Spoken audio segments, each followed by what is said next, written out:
Hi, everyone.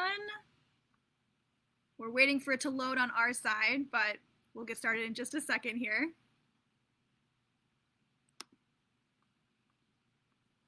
Okay, it's mad at my computer. Okay, I think we're here. Yes, we're live. Hi, everyone, to another Out of the Box. Today we have a fun twist, if you can't tell already. I am joined by Rabbi Terman, director of the Leonard N. Jewish Community Archives at the Federation of Metro Detroit, where we happen to be sitting right now. And you might already recognize her from a lot of partnered programs that we do, but also most recently the Out of the Box Bissell of History series we've been doing, and I'm pretty sure you're the star of last week's. So welcome, and take it away. Let's get started. All right. Hi, everyone. And I'm super excited to be here. Today we're here together live because this week is the Jewish Book Fair put on by the Jewish Community Center.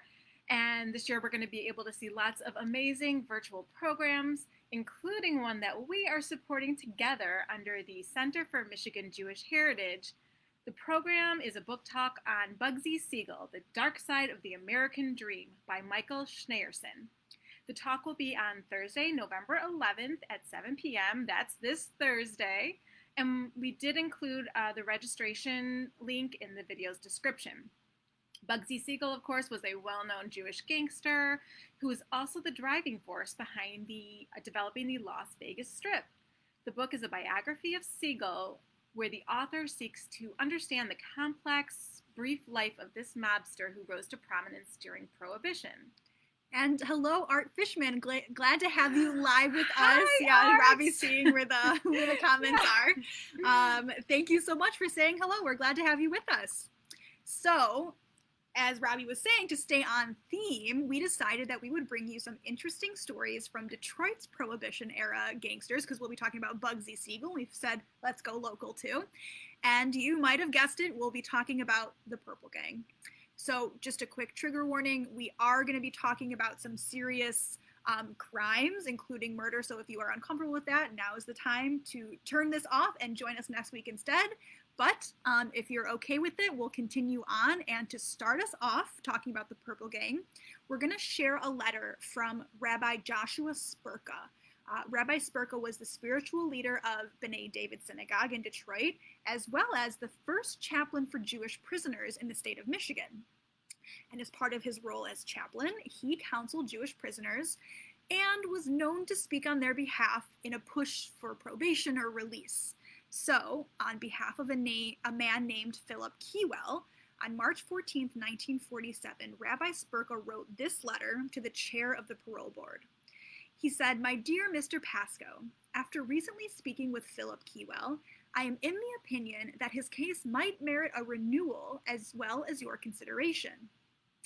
I have known Philip Kiewell for approximately 5 years, and I wish to state that during this period of time, he has conducted himself in a manner exemplary of that of a model prisoner.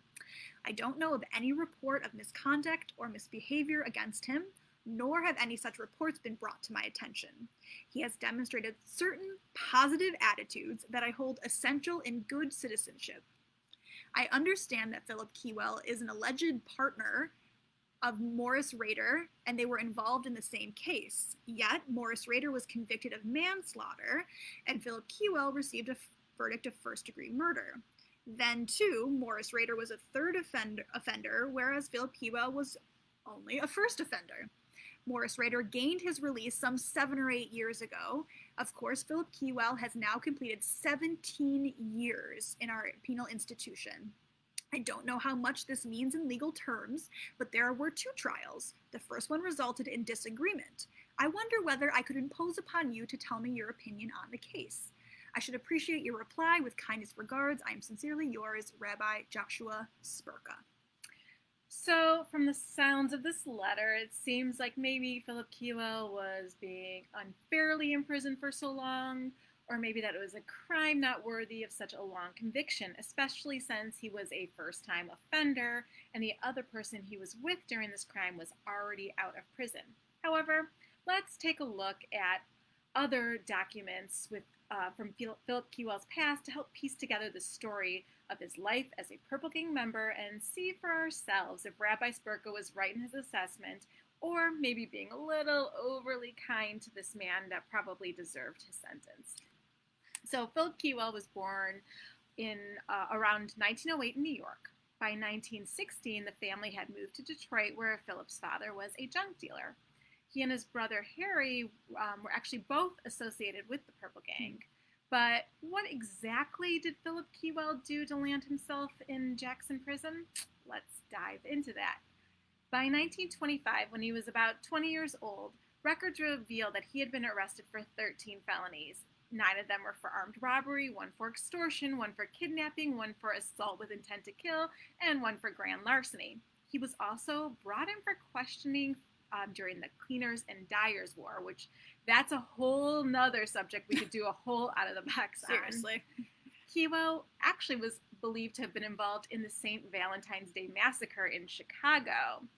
He was identified by a woman who owned a boarding house that was across the street from where the massacre occurred. She described someone matching Philip's description as having rented a room the day before the massacre, but he was never charged.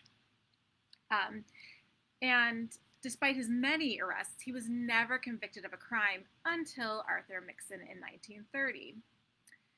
Kiewell was charged with first-degree murder and was convicted and sentenced to life in prison. According to a Times Herald article from October 23rd, 1930, Philip Kiewell was the first of the alleged members of the Purple Gang to receive a major prison term.